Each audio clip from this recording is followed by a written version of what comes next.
तो दोस्तों बड़े दिन बाद हम इस चैनल पे एक न्यू सीरीज को एक्सप्लेन करने वाले हैं जिसकी कहानी नो डाउट आपको बहुत ज्यादा पसंद आने वाली है। कहानी है एक ऐसे लड़के की जो इस तरह के सफर पे निकलता है जिसका अंदाजा भी नहीं लगाया जा सकता। वो ढूंढने निकलता है गॉड्स को, क्योंकि सीरीज का नाम ही इन सर्च ऑफ गॉड्स है। और उसकी इस जर्नी में वो किस तरह के गॉड से मिलेगा, उसको किस तरह की पावर मिलने वाली है जो उसको खुद को आगे के सफर में एक गॉड बना देगी, उसी चीज के ऊपर ये सीरीज डिपेंड होने वाली है। मैं ज्यादा इंट्रो नहीं दूंगा वरना स्टोरी का मजा थोड़ा खराब हो जाएगा, इसलिए हम डायरेक्ट इसकी कहानी को शुरू करते हैं क्योंकि ये सीरीज तो आपको बहुत ज्यादा पसंद आएगी ही। तो एपिसोड 1 की शुरुआत में हमें मिराज सिटी के समुद्री एरिया का सीन दिखाया जाता है। यहाँ पर मिराज सिटी का जो लॉर्ड था वो अपने बेटे और कुछ बंदों के साथ आया हुआ था क्योंकि उसको खबर मिली थी कि यहाँ पर एक बहुत ही भयंकर बीस्ट आया है जिसने उसकी कई सारी शिप्स को डिस्ट्रॉय कर दिया, उसके कितने सारे सिपाहियों की जान ले ली। तो इसी चीज को देखने के लिए वो यहाँ पर आया हुआ था। उसको खबर मिली थी कि ये तो एक नॉर्मल बीस्ट होगा जिसने इतने सारे लोगों की जान ली है, तो इस वजह से वो उतनी ज्यादा भी तैयारी करके नहीं आया था। लेकिन जब वो यहाँ पर आकर चेक करता है ना तो उसके होश उड़ जाते हैं क्योंकि यहाँ पर जो बीस्ट था जिसने उसके साथियों को मारा था वो असल में एक ब्लू विंग ड्रैगन होता है। और ये ब्लू विंग ड्रैगन जो है ना वो असल में वाटर ट्राइब का गार्डियन बीस्ट है, मतलब एक वाटर ट्राइब है वहाँ का गार्डियन बीस्ट यहाँ आकर पहुंच चुका था जिसने मिराज सिटी की कई सारे लोगों की जान ले ली। तो ये देखकर वो लॉर्ड और उसका बेटा दोनों हैरान रह जाते हैं कि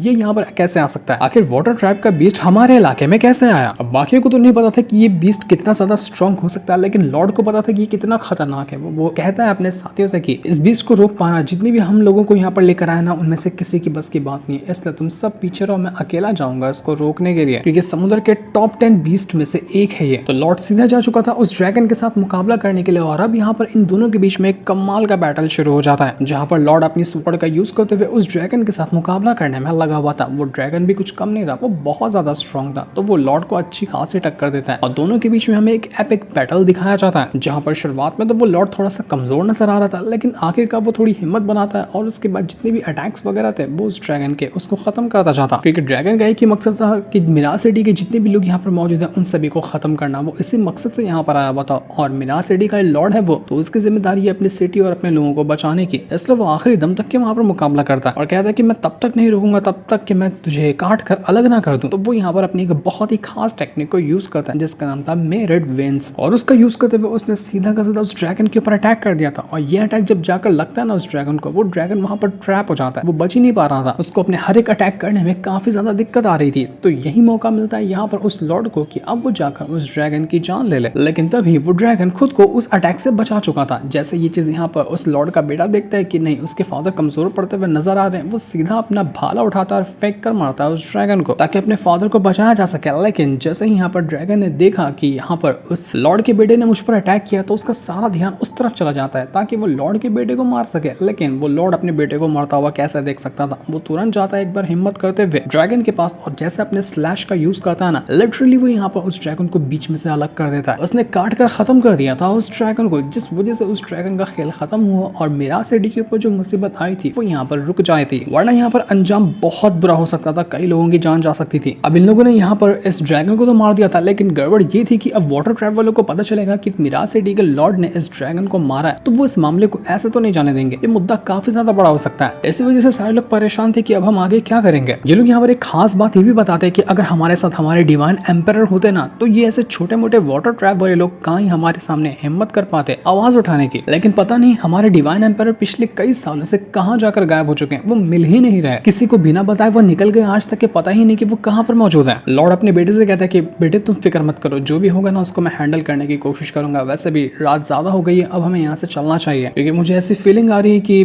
बहुत बड़ा खतरा अब हमारे ऊपर आने वाला है जिसको हम सबको ही मिलकर हैंडल करना है। काश वो खतरा आने से पहले हमें डिवाइन एम्परर मिल जाए तो बहुत अच्छी बात होगी। अब हमने कई बार डिवाइन एम्परर के बारे में तो सुन लिया, लेकिन अब हम जानते हैं कि असल में वो डिवाइन एम्परर है कौन। तो जिस मिराज सिटी को हमने देखा ना वो आता है ग्रेट विल्डरनेस नाम की एक जगह के ऊपर। ये एक समझ सकते हैं कि कॉन्टिनेंट है जिसमें 5 बहुत बड़े बड़े क्लान है और 480 छोटी छोटी सिटीज है। इन सबको मिलाकर बनता है ग्रेट विल्डरनेस। जितनी भी सिटीज है हमेशा हमेशा आपस में एक दूसरे से फाइट करती रहती है ताकि एक दूसरे की जगह को अपने कंट्रोल में लिया जा सके, जिस वजह से ये पूरा का पूरा ग्रेट विल्डरनेस ना बर्बादी के कगार पे पहुंच चुका था। लेकिन तब सामने निकल कर आया एक बंदा जिसका नाम था शेनोंग, जिसके पास पावर थी फायर एलिमेंट की और वो पावर इतनी ज्यादा कमाल की थी जिसका हिसाब नहीं था। उसने अपनी पावर के दम पर ही देखते देखते कितने सारे जगह को अपने कंट्रोल में ले लिया था। जहां वो कंट्रोल में लेता जो जगह को, वहां पर कोई हिम्मत नहीं कर पाता उसके सामने आंख दिखाने की। उसको लोग प्यार से सन ऑफ हेवन भी कहकर बुलाते थे और उसी को डिवाइन एम्परर कहा जाता था। जब से उसने राज करना शुरू किया, ये ग्रेट विल्डरनेस बहुत शांति से रहता था। उसके डर की वजह से कोई किसी के ऊपर भी हमला वगैरह नहीं करता। लेकिन आज से करीब 50 साल पहले कुछ ऐसा हुआ जिसके बारे में कोई नहीं जानता। अचानक से वो डिवाइन एम्परर कहीं चला गया, सब कुछ को पीछे छोड़कर वो ऐसी जगह निकल गया जिसके बारे में कोई भी नहीं जानता। और जब से वो गया है, एक बार फिर से इस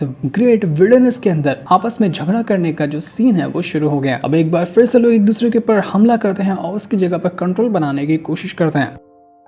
इसके बाद हम यहाँ पर नानजिम माउंटेन का सीन देखते हैं। ये एक बहुत ही खूबसूरत सा माउंटेन है और वहाँ पर एक ओल्ड मैन बैठा होता है जो कि काफी ज्यादा बीमार लग रहा था। उसको खांसी वगैरह हो रही थी और उसकी तकलीफ भी ज्यादा बढ़ रही होती है। लेकिन एक खास बात उसके पास ये थी कि उसके पास ना फायर एलिमेंट की पावर थी, यानी कि जब वो अपनी पावर को एक्टिवेट करता तो फायर एलिमेंट की पावर बाहर निकल रही थी। जिसका मतलब ये है कि जिस डिवाइन एम्परर को लोग ढूंढ रहे हैं वो यही डिवाइन एम्परर है जो कि नानजी माउंटेन के अंदर रहता है। डिवाइन एम्परर बताने लग जाता है कि मैं 200 साल बाद इस नानजी माउंटेन के ऊपर आया हूँ और यहाँ आकर मुझे बहुत अच्छी फीलिंग आ रही है। ऐसा लग रहा है कि पुरानी यादें ताजा हो गई। लेकिन जब डिवाइन एम्परर वहां पर बैठा हुआ था ना, उसको किसी की चिल्लाने की आवाज सुनाई देती है और जब वो उस तरफ देखता है, हम देख पाते हैं कि उसी नानजी माउंटेन के ऊपर एक बंदा है जो कोई और नहीं बल्कि हमारी सीरीज का मेन हीरो है और उसका नाम तौबा है। थोड़ा सा अजीब नाम है लेकिन अच्छा ही है। तो तौबा जैसे भाग रहा होता है ना, उसके पीछे बहुत सारे बीस्ट पड़े हुए थे। तो यहाँ पर तौबा चिल्लाते हुए जाता है कि तुम लोग मेरा पीछा क्यों कर रहे हो? मैंने तुम्हारा क्या बिगाड़ा है? मैं तो अपना नॉर्मल हर्ब्स वगैरह लेने के लिए निकला था, तुम लोग तो मेरे पीछे ही पड़ गए। बेचारा तौबा अपनी जान बचाकर वहां से भागने की कोशिश कर रहा था, लेकिन वो बीस्ट तो उसका पीछा छोड़ने के लिए तैयार ही नहीं थे। मानो कि उनको यहाँ पर तौबा की जान चाहिए ही चाहिए, वो भी किसी भी हालत में। पर तौबा भी बच्चा थोड़ी ना है, वो यहाँ पर बहुत ज्यादा एक्सपर्ट है क्योंकि उसने अपना बचपन गुजारा है इसी नानजी माउंटेन के ऊपर और यहाँ पर वो किसी बीस्ट का शिकार हो जाए, ऐसा कैसे पॉसिबल है?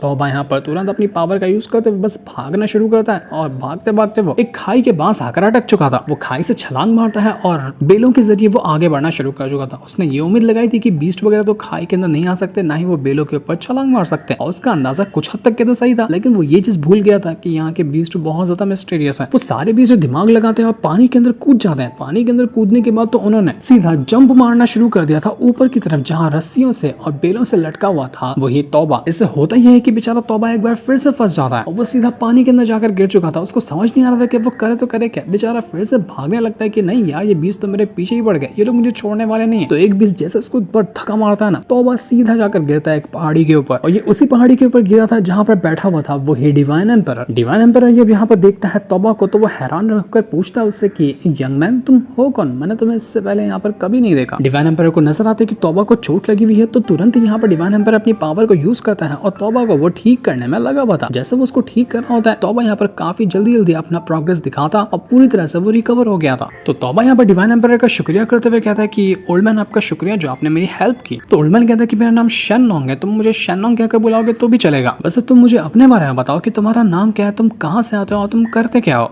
तो तौबा अपनी तारीफ बताते हुए कहने लग जाता है कि मैं तो अब यहीं पे रहता हूँ, मेरा बचपन इसी नानजी माउंटेन के अंदर ही गुजरा है और एक हिसाब से आप मुझे जंगल का हीरो समझते हैं। मैं हीरो वाले काम करता हूँ और हीरो की तरह अपनी जिंदगी भी गुजारता हूँ। डिवाइन एम्परर हैरान की ये बात तो बहुत ज्यादा कमाल की है कि तुमने अपना बचपन से यहाँ तक का टाइम गुजार लिया इस नानजी माउंटेन के ऊपर, जहाँ पर लोग आने से भी डरते हैं क्योंकि ये जगह बहुत खतरनाक है और तुमने खुद के दम पर इतने ज्यादा टाइम तक सर्वाइव किया, तुम्हारे अंदर कुछ ना कुछ तो खास बात होगी। इसलिए वो तौबा से कहता है कि तौबा जरा तुम मुझे अपना हाथ तो दिखाओ, मैं कुछ चेक करना चाहता हूँ। तो जैसे तौबा अपना हाथ दिखाता है ना, यहाँ पर डिवाइन एम्परर उसकी पावर को चेक करना शुरू कर चुका था। जैसे वो चेक कर रहा होता है, उसके चेहरे की जो हवाइयां थी ना वो उड़ जाती हैं क्योंकि डिवाइन एम्परर को समझ में आता है कि जिस तरह की फायर एलिमेंट की पावर को वो होल्ड करता है ना, ठीक उसी तरह की फायर एलिमेंट की पावर इस तौबा के पास भी है, जो कि अभी उतनी ज्यादा एक्टिवेट नहीं हुई है। लेकिन अगर तौबा मेहनत करे तो सच में वो उतनी ही ज्यादा हाई लेवल की फायर एलिमेंट पावर यूज कर पाएगा जितना कि डिवाइन एम्परर करता है। डिवाइन एम्परर तो मन में सोच रहा है कि ये जो तौबा है ना कोई नॉर्मल नहीं है, मुझे इसको ऐसे तो जाने नहीं देना चाहिए, ये मेरे आगे चलकर बहुत ज्यादा काम आ सकता है। तो वो तौबा से कहता है कि तौबा मैं तुम्हें ना एक काम देना चाहता हूँ, क्या तुम मेरा वो काम करोगे? तो तौबा भी कहता है कि हाँ बताइए आपको क्या करवाना है मुझसे, मैं वो करने की कोशिश करूंगा। तो डिवाइन एम्परर कहता है कि ठीक है, जो नीचे तुम तालाब देख रहे हो ना उसके अंदर जाओ, मैंने वहां पर अपनी एक स्वॉर्ड को रख दिया है। बात यह है कि मेरी स्वॉर्ड उस तालाब के अंदर गिर गई थी, बस एक काम करो उस स्वॉर्ड को उठाकर लाकर मुझे दे दो। तौबा थोड़ा सा घबरा जाता है कि अरे यार अभी तो मैं उसके अंदर से बाहर निकल कर आया हूँ जहाँ पर वो सारे बीस्ट हैं, अब उन्हें देख लिया तो फिर से मेरे पीछे पड़ जाएंगे। तो डिवाइन एम्परर यहाँ पर उसको एक पिल देते हुए कहता है कि ये पिल अपने पास रखो, जब भी तुम्हें ऐसा खतरा लगे ना कि तुम नहीं, अब यहाँ पर बच नहीं पाओगे, तो इस पिल को खा लेना, उसके बाद देखना क्या कमाल होता है। तो ये सुनने के बाद तौबा के अंदर हिम्मत आती है और फिर से वो तालाब के अंदर जाकर कूद गया था उस स्वॉर्ड को ढूंढने के लिए। तो जैसे वो अंदर आता है, बीस्ट जो उसके पीछे लगे हुए थे वो तो यहाँ पर उसके इंतजार में तैयार ही थे। तो अब यहाँ पर वो सीधा तौबा के पीछे पड़ जाता है। तौबा का काम था जल्दी जल्दी उस स्वॉर्ड को ढूंढना और उसको लेकर बाहर आना। इस वजह से पूरे रफ्तार के साथ स्वॉर्ड ढूंढने में लग जाता है, लेकिन उतनी ही रफ्तार से वो बीस्ट उसके पीछे पड़ चुके थे।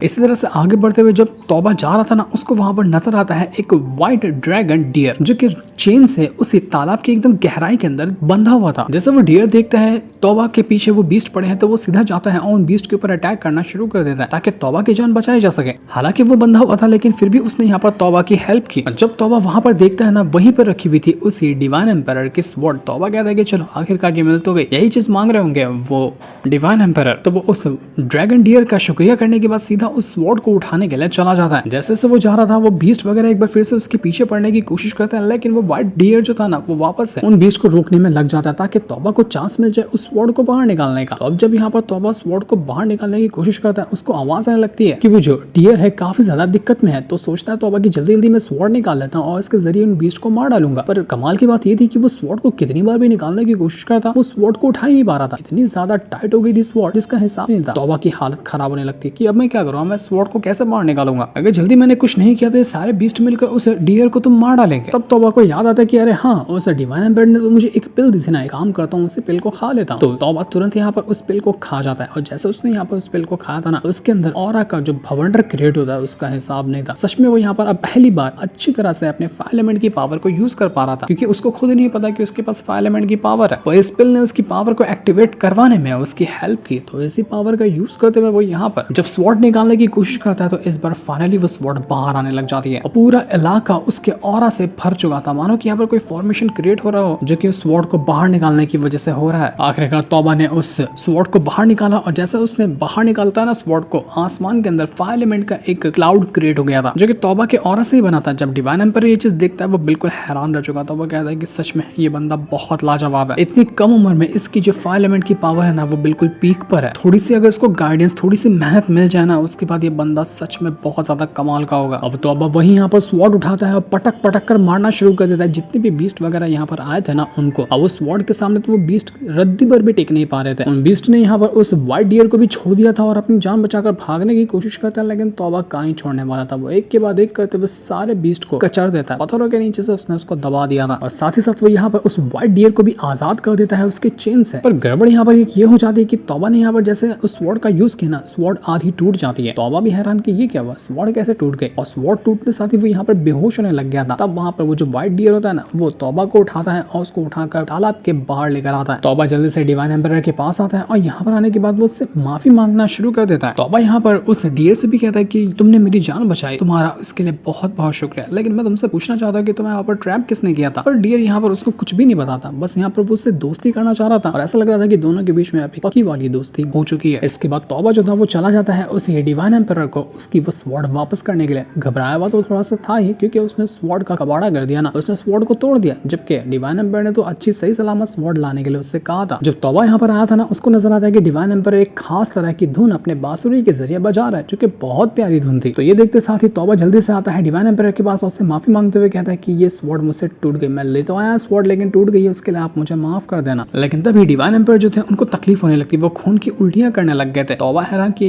डिवाइन एम्पायर आप ठीक तो ना, आपको कुछ हुआ तो नहीं। तो डिवाइन एम्पायर कहते कि अरे नहीं, तुम्हारी कोई गलती नहीं है। वैसे मैंने अपनी जिंदगी में बहुत सारे अलग अलग तरह के हर्ब्स वगैरह को टेस्ट किया ना, उनकी काबिलियत जानने के लिए, तो कभी कभार ये सारी चीजें मुझ पर बैक फायर करते जाती हैं। इस वजह से मेरी हालत अभी खराब है और मुझे लगता है कि मैं कुछ ज्यादा टाइम तक जिंदा रह पाऊंगा। इन सारे हर्ब्स का जो टॉक्सिन है ना, मेरे शरीर के अंदर भर चुका है, शायद कुछ दिनों का ही मैं मेहमान हूँ। वैसे फिगर की क्या ही बात है, क्योंकि मैं 200 साल तक के जिंदा रहा हूँ। 200 साल कम थोड़ी ना होता है। और वैसे भी तौबा जो था वो यहाँ पर डिवाइन एम्पायर को पहचान थोड़ी रहा था। जब डिवाइन एम्पायर चला गया था तब तक के तो तौबा पैदा भी नहीं हुआ था, तो इसलिए वो नहीं पहचान रहा था कि उसके सामने जो इंसान बैठा है ना, वही असल में डिवाइन एम्पायर है, जो कि इतना ज्यादा फेमस हुआ बंदा था। डिवाइन एम्पायर तौबा से कहता है कि तौबा, मैं तुम्हें एक और छोटा सा काम देना चाहता हूँ, उम्मीद है कि तुम ये काम करोगे। वो यहाँ पर तौबा को एक वुड टोकन देता है और उस टोकन को देते हुए कहता है कि इस टोकन को ले जाना, इसी टोकन के जरिए ना मिराज सिटी की हेल्प होगी। अगर ये टोकन नहीं रहा तो मिराज सिटी के अंदर रहने वाले 5000 लोगों की जान खतरे में आ सकती है। डिवाइन एम्पायर अपने खून से यहाँ पर कुछ एक लेटर के अंदर लिखना शुरू कर देता है, जिसमें वो कह रहा था कि अगर जैसे ये खबर फैली ना कि मैं डिवाइन एम्परर मर चुका हूँ, तो सबसे पहले वो जो वाटर ट्राइब है सीधा जाएगा अटैक करने के लिए मिराज सिटी के ऊपर, ताकि वहां पर कब्जा किया जा सके। लेकिन मैं ऐसा नहीं चाहता। तो डिवाइन एम्परर उस तौबा से कहने लग जाता है कि ये टोकन लो, मेरा लेटर लो, और यहाँ से तुम सबसे पहले जाओ माउंट यूपिंग के अंदर। उसी माउंट यूपिंग के अंदर तुम्हें एक बंदा मिलेगा जिसको लोग प्यार से ग्रीन एम्परर कहकर बुलाते हैं। उसको बस ये चीज थमा देना, वो समझ जाएगा कि आगे क्या करना है। मैंने लेटर में लिख दिया है कि उसको 7 दिन के अंदर आना है, ताकि मिराज सिटी के ऊपर जो वाटर ट्राइब वाले लोग हमला करने की प्लानिंग में है ना, उसको रोका जा सके, वरना मिराज सिटी बहुत भारी नुकसान उठाएगी। तौबा थोड़ा सा परेशान हो गया था कि इतना बड़ा जिम्मेदारी वाला काम वो कैसे कर पाएगा। लेकिन डिवाइन एम्परर कहता है कि तुमने तो कहा कि तुम एक हीरो हो ना, मैंने सच में मान लिया कि तुम एक हीरो हो, और हीरो ऐसे छोटे मोटे खतरों से कहाँ ही डरता है। तौबा, मैं तुम्हारा फ्यूचर ना देख पा रहा हूँ, बहुत ज्यादा आगे जाओगे, लेकिन ये बात याद रखना कि दिल में कभी बुराई आने मत देना। तुम जो भी कल्टीवेशन करो, जिस भी रास्ते पे चलो ना, उसमें अच्छाई होनी चाहिए, तभी जाकर तुम आगे बढ़ पाओगे। बुराई लोगे दिल के अंदर तो बहुत नुकसान होगा। ये बात मेरी हमेशा हमेशा के लिए याद रखना। अब हालांकि काम यहाँ पर बहुत ज्यादा मुश्किल भरा था, लेकिन तौबा ये काम करने के लिए तैयार हो जाता है कि नहीं, पहली बार जिंदगी में इतना हार्ड काम मिला है, एडवेंचर से भरा हुआ काम मिला है, मैं इसको कैसे छोड़ सकता हूँ। तो डिवाइन एम्परर भी कहता है कि मुझे पता था कि तुम यहाँ पर ये करोगे। वो तौबा को एक बुक भी देता है जिसको हम एक मैप समझ सकते हैं, जो कि इसी पूरी जो ग्रेट विल्डरनेस है ना, उसका मैप होता है, और इसके अंदर 480 सिटीज को मार्क करके रखा गया था। अब जिस भी सिटी के पास जाना है उस तौबा को, तो वो उस सिटी के बारे में अच्छे से जानकारी इस मैप को देख कर ही लगा सकता है। मतलब जहाँ वो मैप को छुएगा ताकि इस सिटी के बारे में कुछ जान सके, हो सकता है कि वो उसी जगह पर पहुंच जाए, टेलीपोर्ट होगा। इस तरह का मैजिकल वो बुक थी जो कि डिवाइन एम्परर ने तौबा को दी थी, ताकि उसका सफर थोड़ा सा आसान हो जाए। डिवाइन एम्परर जो एक पिल दिया था ना, उसने तौबा को उसके करीब 16 और पिल दे देता है उसी तौबा को, क्योंकि उसके पास अभी उतनी ही पिल थी। वो तौबा से कहता है कि मेरी ना जो मेरिडियन है ना, वो पूरी तरह से डैमेज हो चुके हैं और मेरे अंदर टॉक्सिन भर गया। अगर ये नहीं भरा होता ना, मैं अपनी कल्टीवेशन तुम्हें पास ऑन कर देता, मेरी पूरी कल्टीवेशन तुम्हारे हाथों में दे दिया होता, लेकिन मैं नहीं कर सकता ये, क्योंकि मेरी कल्टीवेशन में टॉक्सिन भर चुके हैं। लेकिन उम्मीद करता हूँ कि ये जो 16 पिल है ना, वो तुम्हें स्ट्रॉन्ग बनने में हेल्प करेंगे। तौबा थोड़ा सा उदास हो जाता है, क्योंकि उसका कोई वैसे भी दोस्त नहीं था, और जब यहाँ पर वो डिवाइन एम्परर से मिला ना, बहुत अच्छा कनेक्शन बन गया था। लेकिन अब डिवाइन एम्परर भी इसको छोड़कर जा रहा है। तो डिवाइन एम्परर कहता है कि उदास होने की कोई बात नहीं, जिंदगी में लोगों का आना जाना लगा ही रहता है। डिवाइन एम्परर यहाँ पर तौबा से कहता है कि तौबा, एक और छोटी सी चीज तो मैं भूल ही गया, ये स्वॉर्ड है ना, इसको तुम अपने पास रखो। इस स्वॉर्ड का नाम है वू फेंग स्वॉर्ड, और जिंदगी में कभी भी तुम एक ऐसी फेरी से मिले जिसका नाम कॉन्ग सेंग होगा ना, उसको ये स्वॉर्ड जाकर दे देना, क्योंकि ये स्वॉर्ड उसी फेरी कॉन्ग सेंग की अमानत है। मैं उससे मिल तो नहीं पाया काफी सालों से, लेकिन कम से कम ये दे दूंगा ना, तो मेरे दिल को सुकून मिलेगा। और इतना कहते कहते यहाँ पर वो जो डिवाइन एम्परर था ना, वो बिल्कुल पत्थर का बनकर खत्म हो जाता है। मतलब वो डिवाइन एम्परर जिसकी लेगेसी चलती थी, आज उसने अपनी जान गंवा दी। अब यहाँ पर डिवाइन एम्परर किसी को नहीं मिलने वाला। जब डिवाइन एम्परर को भी भरोसा लगाया था मिराज सिटी वालों ने, अब उनका क्या होगा? किसी ऐसे बंदे को सामने आना पड़ेगा जो कि मिराज सिटी को प्रोटेक्ट करेगा। तौबा को काफी ज्यादा बुरा लगता है यहाँ पर डिवाइन एम्परर की इस तरह की हालत देखकर। वो उससे कहता है कि आपको फिक्र करने की जरूरत नहीं है, मैं पूरी की पूरी अपनी जान लगा दूंगा, लेकिन ये मिशन फेल होने नहीं दूंगा। हमारा ये मिशन जरूर पास होगा, आप सारी की सारी जिम्मेदारी हम मुझ पर छोड़ सकते हैं। इसके बाद हम एक माउंटेन के ऊपर खड़ी ना एक लड़की को देख पाते हैं। बताया तो नहीं गया लड़की कौन है, लेकिन बाय चांस हो सकता है कि ये वही फेरी कॉन्ग सेंग होगी जिसके बारे में डिवाइन एम्परर कह रहा था। और वो भी इंतजार में है कि डिवाइन एम्परर कब वापस आएगा, लेकिन अब तो वो कभी वापस लौट कर नहीं आने वाला, क्योंकि वो मर चुका है। और जब वो ये जानेगी तो उसको बहुत बुरा लगने वाला है, कि हो सकता है कि वो उसकी लवर हो। तब यहाँ का मैटर खत्म होने के बाद ना हम एक दूसरी जगह का सीन देखते हैं, जहाँ पर कई सारे बंदे थे जो कि बड़े ही डेंजरस नजर आए थे। मतलब कि यहाँ पर कोई एसासन वगैरह हो, और ये लोग एक महल के पास आते हैं, और वहां पर आने के बाद वो खड़े हो चुके थे। और यहाँ आते साथ ही वो सारे के सारे लोग महल के अंदर जो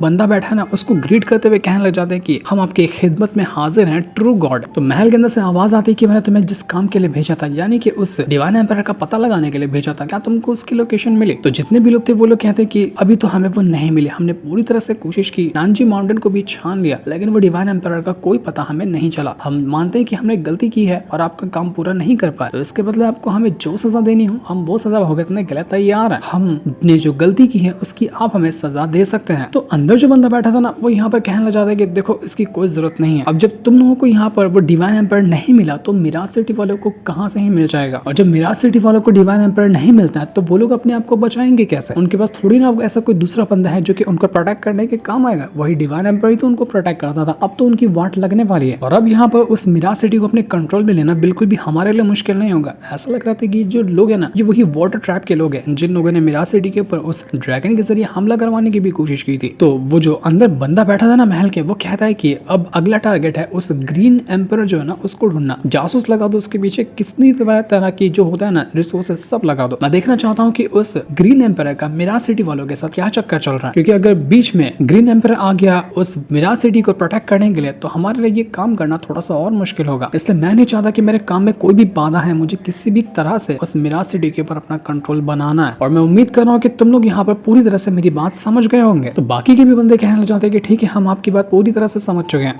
इसके बाद हमें मिराज सिटी का सीन दिखाया जाता है जहाँ पर लॉर्ड बैठा हुआ था और उसके जितने भी एडिटर वगैरह थे वो सभी यहाँ पर मौजूद थे। वो लोग इस बात पे डिस्कशन कर रहे थे कि आखिर वाटर ट्रैप वाला गार्डियन बीस्ट जो है वो हमारे ऊपर अटैक करने के लिए कैसे आया। तो नतीजा ये निकल कर आता है कि वाटर ट्रैप है ना वो किसी भी तरह से हमारे ऊपर अटैक करना चाहता है, क्योंकि उसका जो लीडर है वू तियान, उसकी बहुत टाइम से हमारे मिराज सिटी के ऊपर नजर बनी हुई। एक बार वो अगर हमारे मिराज सिटी के ऊपर कंट्रोल कर लेना उसके बाद वो हमारी वाट लगा देगा। और ये करने के लिए वो कितनी भी घटिया हरकत कर सकता है, जैसे कि आज उसने यहाँ पर हमारे साथ की है। तो वहां पर एक ओल्ड मैन होता है जिसका नाम था दुआन। वो कहना शुरू कर देता है कि अगर हमारे पास डिवाइन एम्परर होते हैं ना तो किसी की मजाल नहीं थी कि वो हमारे ऊपर आंख उठाकर देख पाता। ये अरे गहरे वाटर ट्रैप वाले वो तियान वो हमारा क्या ही बिगाड़ सकते थे, लेकिन न जाने कौन सी मुसीबत हमारे ऊपर आ गिरी है समझ में नहीं आ रहा। उस वाटर ट्रैप ने अब तक के metal trap, would trap, earth trap और फायर ट्रैप के भी जो लोग हैं ना उनके ऊपर भी कई बार हमला कर चुका है। जितने भी यहाँ पर ट्रैप है वो सभी फायर एलिमेंट की पावर के हिसाब से बने हुए हैं और वाटर ट्रैप चाहता है कि पूरे के पूरे फायर एलिमेंट की पावर उसके कंट्रोल में आ जाए। कम से कम अगर हमारे पास वो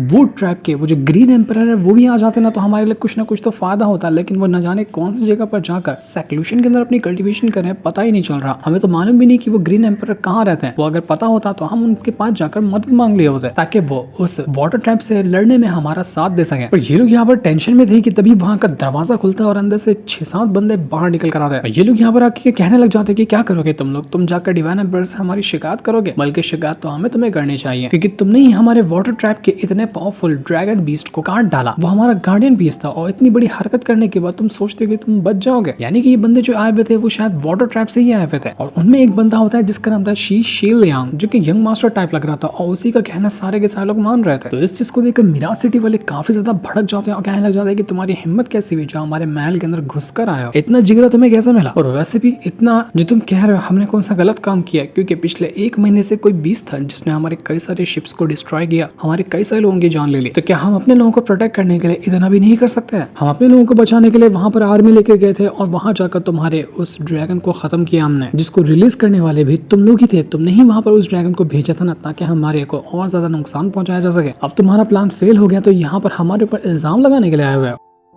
तो शी शेलियांग कहता है कि मैं यहाँ पर बातचीत करने के लिए नहीं आया, मैं डिक्लेरेशन ऑफ वॉर लेकर आया हूँ। मैं 10 दिन की मोहलत देता हूँ। 10 दिन तक अगर तुम लोगों ने हमारे सामने सरेंडर नहीं किया और तुम्हारी मिराज सिटी को हमारे कंट्रोल में आने नहीं दिया तो 10 दिन के बाद मैं आऊंगा तुम्हारी जान लेने के लिए और हर चीज को तहस नहस कर दिया जाएगा। तुम्हारे पास 2 ही ऑप्शन है, या तो सरेंडर करो या फिर लड़ने के लिए तैयार हो जाओ। और इतना कहने के बाद वो तो वहां से जाने लग गया था। इस चीज को देखकर दुआन जो होता है वो बहुत चिल्लाता है शी शेलियांग को कि तू अपने बाप के दम पर उछलता है ना, अबे तेरे बाप को भी देख लूंगा मैं। जरा आकर तो देखा क्या ही बिगाड़ लेता है हमारा, तो यहाँ पर हमारा कुछ बिगाड़ने की तेरी औकात नहीं है। लेकिन शी शेलियांग तो यहाँ पर उसको इग्नोर मारता है, चला जाता है। इसके बाद हमें यहाँ पर उसी माउंट यूपिंग का सीन दिखाया जाता है जहाँ पर जाने के लिए डिवाइन एम्पर ने भी कहा था तौबा से कि तुम्हें वहां पर हो सकता है कि मिलेंगे ग्रीन एम्पर। तो ग्रीन एम्पर को ढूंढने के लिए तौबा यहाँ पर आया हुआ था अपने उसी ड्रैगन डियर है ना उसके ऊपर सवार होकर, क्योंकि अब से वो दोनों दोस्त बन चुके हैं। तो जहाँ पर भी तौबा जाएगा उसका वो क्यूट सा जो बीस्ट है वो उसके साथ ही जाने वाला है, बिल्कुल उसके जिगरी यार की तरह। तो अब यहाँ पर आने के बाद जैसे ही वो तौबा आगे बढ़ा था ना, वो एक चीज को देखकर बिल्कुल आश्चर्यचकित हो जाता है। उसको समझ नहीं आता कि ये मैंने क्या देख लिया, क्योंकि उसको दिख रहा था कि हवा में एक लड़की है जो कि फ्लोट कर रही है और एक बहुत ही प्यारी धुन बजा रही है अपने बांसुरी के अंदर से। वो धुन इतनी ज्यादा कमाल की है कि लोग उसको सुनकर बिल्कुल मदहोश हो जाएं। जो धुन बज रही थी वो बिल्कुल उसी से मैच कर रही थी जो कि डिवाइन एम्पर बजा रहा था ना उस तौबा के सामने। तौबा को यकीन नहीं होता कि दोनों के पास एकदम एक जैसी धुन कैसे है। क्या यही तो वो फेरी है जिसके बारे में वो डिवाइन एम्पर कह रहे थे? तो वो भी उसी धुन को बजाना शुरू कर देता है उसी डिवाइन एम्पर की बांसुरी से। तो जैसे यहाँ पर वो धुन बजाना शुरू किया था ना, उसकी जो धुन होती है वो यहाँ पर इतनी ज्यादा हाई लेवल में प्रोड्यूस होती है कि उसके धुन के वेव्स हर तरफ ट्रैवल करने लग गए थे। जैसे ही एक बार जाते हैं उस फेरी के कान के अंदर, वो एकदम हैरान रह चुकी थी। वो जल्दी से तौबा की तरफ बढ़ना शुरू कर देती कि आखिर ये है कौन और इसने बिल्कुल डिवाइन एम्परर वाली धुन कैसे बजाई। एक तरफ वो यहाँ पर तौबा को देखकर बिल्कुल हैरान थी कि ये कहाँ से आ गया, उसी के साथ साथ तौबा तो उसको देखकर बिल्कुल मदहोश ही हो गया था। वो अपनी नजर ही नहीं संभाल पा रहा था कि यार ये इंसान या फिर कौन है, ये कितनी ज्यादा सुंदर है। उसके हाथों से तो बांसुरी तक छूटने लग जाती है, वो उसको कुछ होश ही नहीं रहा था। तो वो जो फेरी थी, जो कि असल में वुड ट्राइब की एक फेरी है, वो कहती है तौबा से कि तुम जो अभी धुन बजा रहे हो ना, ये तुमने कहाँ से सीखा, क्योंकि ये धुन मुझे किसी की याद दिलाती है। तौबा तो अभी तक की मदहोश ही था, उसको याद भी नहीं कि सामने उसकी वही फेरी खड़ी है, उसको वो क्या पूछ रही है। तो उसका ध्यान, तो उसको थोड़ा होश में लाने के लिए वो फेरी अपनी पावर का यूज करती है और एक हल्का सा झटका मारती है। तब जाकर तौबा को समझ में आता है कि अरे हाँ, अभी मैं को होश है कि मैं हाँ क्या देख रहा हूँ अपने सामने। एक बार फिर से वो फेरी यहाँ पर तौबा से वही सवाल करती है कि तुमने ये धुन कहाँ से सुनी। तो तौबा बताता है कि मैंने एक ओल्ड मैन से सुनी है जो कि बिल्कुल मर रहे थे और आखिरी दम पर उसने यहाँ पर ये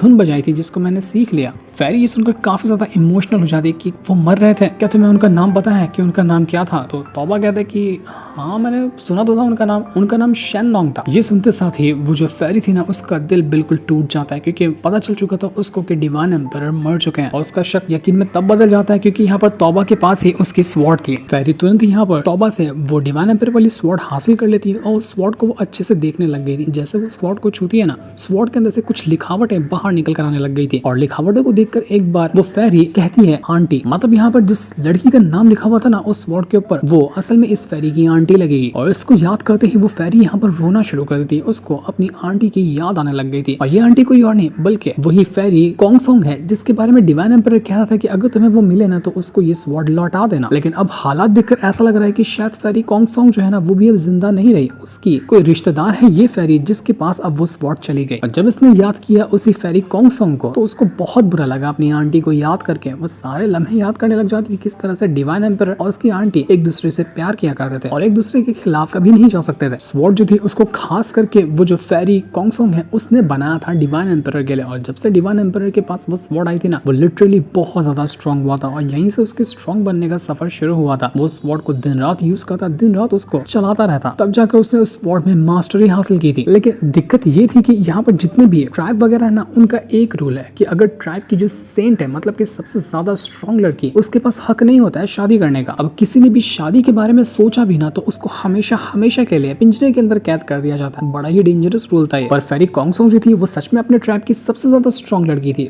और उसके ऊपर भी ये रूल लागू होता था। लेकिन वो फेरी कॉन्गसोंग मांगने वाली नहीं थी क्योंकि उसको प्यार था डिवाइन एम्परर से। तो इसी वजह से वो अपना ट्राइब, अपना घर बार सब कुछ छोड़कर हमेशा हमेशा के लिए चली जाती है कि मैं शादी करूंगी तो डिवाइन एम्परर से, वरना मरना पसंद करूंगी। यही वजह से वो डिवाइन एम्परर अपने मरते मरते तक के ही उसी फेरी को याद कर रहा था। तो वो भी ये नजारा देखकर हैरान हो जाता है कि यहाँ का सीन तो कुछ ज्यादा ही इमोशनल हो गया, क्या चल रहा है यहाँ पर। वो कुछ पूछने वाला था अपने सामने जो खड़ी है फेरी से, उससे कि इससे पहले ही वहां पर कुछ लोग चल कर आने लग जाते हैं क्योंकि ये इलाका था वुड ट्राइब का। तो यहाँ पर वही आया था शी शिलियांग और यहाँ पर आने का उसका मकसद ये था कि वो वाटर ट्राइब के तरफ से रिप्रेजेंट करेगा खुद को ताकि वो ग्रीन एम्परर के साथ बातचीत कर सके। अगर वो पहले ग्रीन एम्परर को अपनी तरफ कर लेता है ना, तो ग्रीन एम्परर किसी भी हालत में उस मिराज सिटी वालों का साथ नहीं देंगे और उसके बाद मिराज सिटी को हराना आसान हो जाएगा। तो यहाँ पर आने के बाद शी शिलियांग फेरी से कहने लग जाता है कि फेरी देखिए, मैं यानी कि वाटर ट्राइब के लॉर्ड का बेटा अपने फादर के कहने पर यहाँ ग्रीन एम्पर से मिलने के लिए आया हुआ हूँ, इसलिए बेहतर होगा कि आप मुझे उनसे मिलने की परमिशन दीजिए। लेकिन वो जवाब दिए बगैर सबसे पहले उठाती है उसी तौबा को लेकर वो अंदर जा चुकी थी कि यहाँ पर तौबा तुम्हारा रुकना ठीक नहीं है। तो सारे के सारे लोग यहाँ पर अंदर आ चुके थे और तब तक कि शी शिलियांग जो होता है ना वो यहाँ पर अकेला रह जाता है। वो यहाँ देखकर हैरान रह चुका था कि यहाँ पे कोई मुझे दिखाई क्यों नहीं दे रहा, सब कहाँ भाग गए और वो ग्रीन एम्पर कहाँ चला गया वो भी नहीं मिल रहा। पर उनको दिल में ये सुकून था कि अगर हम यहाँ पर ग्रीन एम्पर को नहीं ढूंढ पा रहे ना, तो वो मिराज सिटी वाले किस तरह से ग्रीन एम्पर को ढूंढ कर उसका सपोर्ट लेंगे ना। ग्रीन एम्पर हमारे साथ हुआ तो उनके साथ भी नहीं होगा, तो उसमें हमारा वैसे भी कोई नुकसान नहीं है। लेकिन हाँ, अगर ग्रीन एम्पर मिराज सिटी वालों के साथ हो जाता है तो हमें बहुत बड़ी नुकसान हो सकता है और हमारा प्लान फेल हो जाएगा। तभी वहाँ पर भागा भागा दुआन आकर पहुंच जाता है वही मिराज सिटी का जो बंदा है ना, जिससे कुछ टाइम पहले शी शिलियांग का पंगा हो गया था। तो वो यहाँ पर आया था शी शिलियांग को मारने के लिए कि बचकाने बहुत उछलता ना तो अपने बाप के दम पर, अब तेको दिखाता हूँ कि मैं क्या कर सकता हूँ। शी शिलियांग भी भड़क जाता है कि अबे तुझे उस टाइम मौका दिया था, तू बच सकता था लेकिन तू फिर मौत के मुंह में घुस कर आ गया। तो दुआन भी कहता है कि अबे जाना, मैं तो यहाँ पर ग्रीन एम्पायर से बात करने के लिए आया हूँ। देखते हैं कि ग्रीन एम्पायर किसका साथ देने के लिए तैयार होता है। तो शी लियांग कहता है कि दुआन, माफ करना, तेरा ये प्लान कभी कामयाब नहीं होने वाला है, क्योंकि ग्रीन एम्पायर जो है वो हमेशा अच्छाई का साथ देता है और तुम लोगों ने मेरे गार्डियन बीस्ट को, जो कि हमारे वाटर ट्रैप का था, उसको बर्बाद कर दिया, उसको जान ले ली तुमने। तो आखिर वो ग्रीन एम्पायर तुम्हारा साथ कैसे दे सकता है? वो हमारा ही साथ देगा, इसकी मैं तुम्हें गारंटी देता हूँ। इसलिए अपना सड़ा हुआ मुंह उठा और यहाँ से निकल ले, तेरा साथ नहीं देने वाला ग्रीन एम्पायर। तो दुआन भी चिल्लाना शुरू कर देता कि अबे जा, वो तो टाइम ही दिखाएगा, तुझ जैसे बचकानों की औकात नहीं कि मेरे सामने ग्रीन एम्पायर का सपोर्ट तुम लोग हासिल कर लो। मामला यहाँ पर बहुत ज्यादा गर्मा गर्मी का हो चुका था और जो तौबा होता है ना, वो अभी भी यहाँ पर सारे नजारे देख रहा था कि असल में चल क्या रहा है। यहाँ पर लगता है कि कुछ बड़ा सीन होने वाला है। तो वहीं यहाँ पर उस दुआन ने इतना ज्यादा भड़का दिया था उस शी लियांग को कि उसका दिमाग खराब हो जाता है। वो लड़ने के लिए तैयार हो चुका था। तो दुआन भी कहता है कि अबे जा, तेरे पास टैलेंट नहीं है, तेरे पास सिर्फ गुस्सा है और गुस्से के दम पर तू घंटा नहीं मेरा कुछ उखाड़ पाएगा। जितना बड़ा लूजर तेरा बाप वू तियान है ना, उससे कहीं गुना ज्यादा बड़ा लूजर तो तू है। शी लियांग का दिमाग तो पूरा आउट हो चुका था। वो कहने लग जाता है ग्रीन एम्पायर से, ग्रीन एम्पायर माफ करना मुझे, लेकिन अब मैं नहीं रुक सकता, मुझे यहाँ पर इस दुआन की जान लेनी ही होगी। ये बहुत बोलता है, इसको सबक सिखाना पड़ेगा। और अब इसके बाद यहाँ पर शुरू हो जाता है बैटल, जो कि हो रहा था अकेले दुआन का सारे के सारे उन साथियों से जो कि वाटर ट्रैप से आए हुए थे। अकेला यहाँ पर दुआन इतने सारे लोगों का मुकाबला करता है, लेकिन इतने लोगों का मुकाबला करना अकेले दम पर इतना बड़ा बहादुर तो कोई हो नहीं सकता। इस वजह से उसको बहुत सारे अटैक लग जाते हैं। ऊपर से वो शी लियांग, उसके पास एक से बढ़कर एक वेपन वगैरह थे। वो कभी अपनी एक टेक्निक का यूज करता, कभी दूसरी टेक्निक का यूज करता। ज्यादातर तो वो यहाँ पर अपने पाइथन की स्पिरिट को यूज कर रहा था, जो कि असल में उसकी एक बहुत ही खास टेक्निक होती है और उसका यूज करते हुए वो यहाँ पर दुआन को बहुत मारता है। दुआन की हालत खराब हो चुकी थी, पर फिर भी वो इतना जोश में आता है कि उसका जोश ठंडा करना बिल्कुल नामुमकिन हो किसी के लिए भी। इसलिए वो यहाँ पर फिर से सभी के साथ मुकाबला करना शुरू कर चुका था और इनका बैटल देखते ही देखते बहुत ज्यादा इंटेंस हो जाता है। रुकने का तो वो नाम ही नहीं ले रहा था। जैसे से दुआन को मौका मिलता, वो यहाँ पर ग्रीन एम्पायर को आवाज लगाते हुए ये कहना चाहता है कि आप इस तरह के घटिया लोगों का साथ देना पसंद करेंगे क्या? इनकी घटिया हरकतों का आप अंदाजा भी नहीं लगा सकते, इसलिए इनका साथ मत दीजिए और साथ दीजिए हमारा, यानी कि मिराज सिटी का, और यही अच्छाई का रास्ता होगा आपके लिए। लेकिन अभी तक के ग्रीन एम्पायर ने कोई जवाब नहीं दिया था। अब वो है भी यहाँ पर कि नहीं, ये सब अपने मन से बातें बना रहे हैं, ये किसी को नहीं पता। काफी देर तक कि जब ग्रीन एम्पायर का रिप्लाई नहीं आता ना, तो दुआन कहना शुरू कर देता है कि देख, अगर रिप्लाई तूने ग्रीन एम्पायर अभी तक के नहीं दिया ना, मैं सीधे जाकर डिवाइन एम्पायर को तेरी शिकायत कर दूंगा, क्योंकि तुम दोनों दोस्त हो ना। तो फिर देखना डिवाइन एम्पायर तेरी कैसे बजाते हैं। इसलिए बेहतर होगा कि जल्दी बाहर निकल कर आ और मेरा साथ देते हुए इन सभी वाटर ट्रैप के लोगों की जान ले ले। लेकिन मजाल है कि यहाँ पर अंदर से ग्रीन एम्पायर ने कुछ कह दिया, वो कुछ भी नहीं कहता। तो वहीं तौबा जो था वो अभी भी यहाँ पर उस फेरी के साथ बैठा हुआ था। यहाँ पर फेरी उस तौबा को बताना शुरू कर दी कि तुम्हें पता है डिवाइन एम्पायर जो है ना, वो अब हेवन में जा चुके हैं और अब उनकी गैर हाजिरी में जितने भी लोग यहाँ पर है ना, वो हमेशा एक दूसरे से लड़ते रहेंगे और एक दूसरे के ऊपर अपना कंट्रोल बनाने की कोशिश करेंगे। तो ये सुनकर अब जाकर यहाँ पर समझ में आता है तौबा को कि अरे भाई साहब, जिस बंदे से मैंने स्वॉर्ड लिए, जो बंदे से अभी मैं कुछ टाइम पहले मिलकर आया था, वही डिवाइन एम्पायर था जिसके बारे में मैंने इतना सुना है। यार मैं तो उनको पहचान ही नहीं पाया। तो फेरी कहती है कि मुझे अब समझ में आया ना कि इतनी बड़ी जिम्मेदारी उन्होंने तुम्हारे पर क्यों दी, क्योंकि तुमने उनका नाम तक नहीं जाना, लेकिन फिर भी उनकी बातों पे तुमने भरोसा करके इतनी बड़ी जिम्मेदारी खुद के कंधे पे उठाई है और तुमने एक बार भी झिझके नहीं। इस वजह से ही डिवाइन एम्पायर को तुम्हारे पर भरोसा हुआ और तुम्हारे ऊपर उन्होंने भरोसा दिखाते हुए तुम्हें ये काम करने के लिए दिया। और मुझे पता है कि तुम यहाँ पर आए हो ग्रीन एम्पायर को ढूंढने के लिए, और ये भी कहा होगा डिवाइन एम्पायर नहीं तुमसे। लेकिन अफसोस की बात यह है कि ग्रीन एम्पायर जो है ना, वो उस माउंट यीपिंग के अंदर अभी मौजूद नहीं है, ना वो यहाँ पर है ना इस पूरे माउंटेन के अंदर है।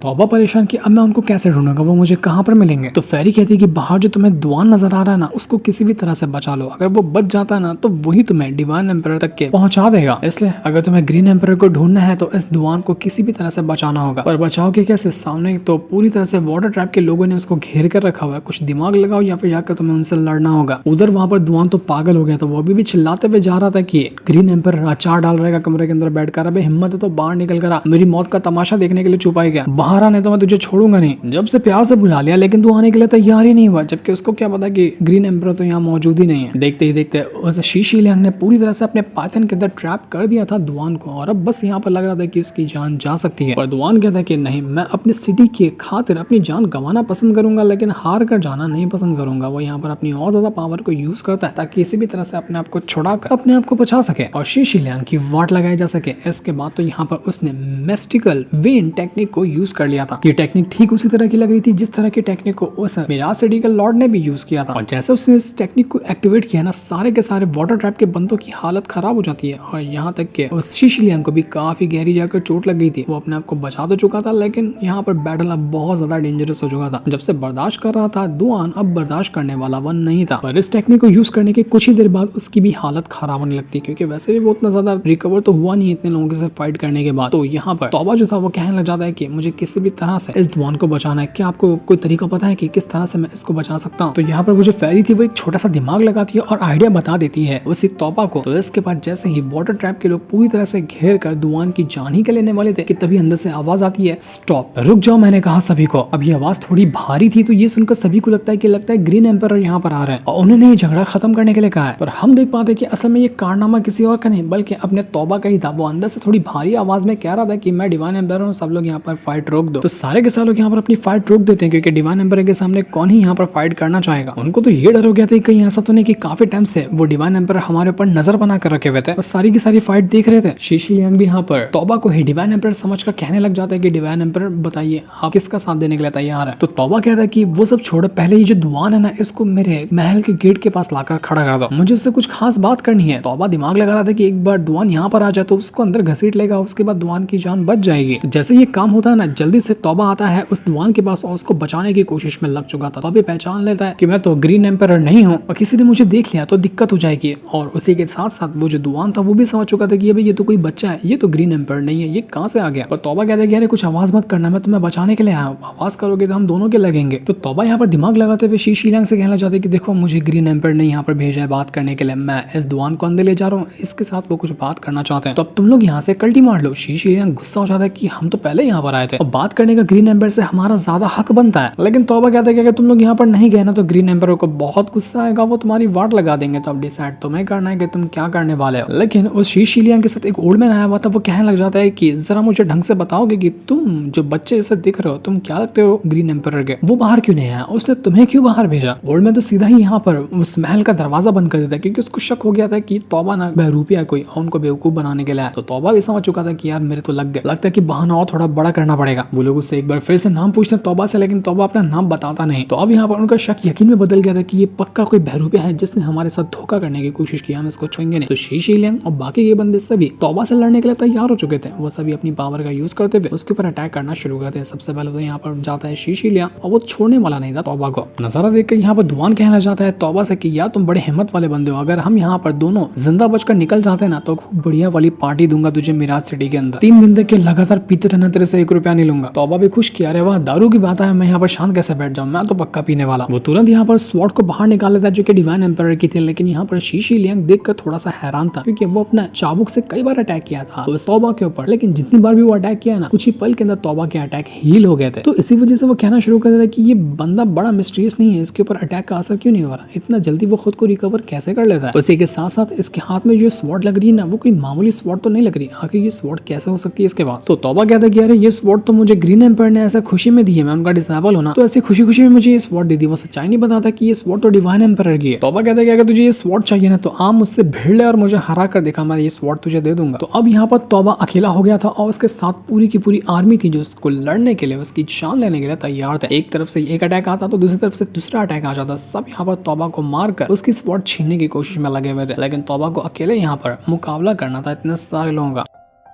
तो इस चीज को देखकर वो जो शीशिलियांग होता है ना, उसके पास पाइथन वाली टेक्निक तो थी, उसको वहां पर अपना क्लोन बनाना शुरू कर देता है। वो अपने पाइथन के कई सारे क्लोन बनाकर शीशिलियांग उस तौबा को ट्रैप कर चुका था। ऐसा लगा था कि तौबा बाहर नहीं निकल सकता। लेकिन तब इस चीज को देखकर वो जो घर के अंदर बैठी हुई फेरी थी वो कहती कि मुझे लगता है मुझे तौबा की हेल्प करनी चाहिए। जब डिवाइन एम्पायर ने उसके ऊपर भरोसा दिखाया तो तौबा को बचाना मेरी जिम्मेदारी है। तो वो तुरंत यहाँ पर अपनी पावर को एक्टिवेट कर दिया और जैसे उसने अपनी पावर को एक्टिवेट किया उसकी पावर ट्रांसफर हो जाती है सीधा का सीधा तौबा के अंदर। तौबा अब यहाँ पर सारे अटैक को आसानी से रोक चुका था। वो लिटरली अब यहाँ पर ऐसे अटैक को रोक रहा होता है मानो कि यहाँ पर उसके ऊपर अटैक का असर होने ही नहीं वाला। इनडिस्ट्रक्टेबल बॉडी उसके पास आ चुकी थी, बिल्कुल पत्थर के माफिक। पीछे से वो फेरी जितनी तरह के अटैक को यूज करती उसी तरह से यहाँ पर तौबा सभी अटैक को डिस्ट्रॉय करता और सबकी वाट लगाया जा रहा था। बहुत ही कमाल का वो सीन होता है जहाँ पर तौबा अकेले और सारे बंदे उसका एक बाल तक बांका नहीं कर पा रहे थे। तौबा को तो ये काम कर बड़ा मजा आ रहा था। उसके पास एक से बढ़कर एक टेक्निक आ जाती तो अपने खुद के भी क्लोन बनाना शुरू कर देता है और ये सारा काम हो रहा था उसी फेरी के जरिए, क्योंकि फेरी अपनी पावर को ट्रांसफर कर रही थी ना तौबा के अंदर। तो इसी वजह से तौबा सच में इतना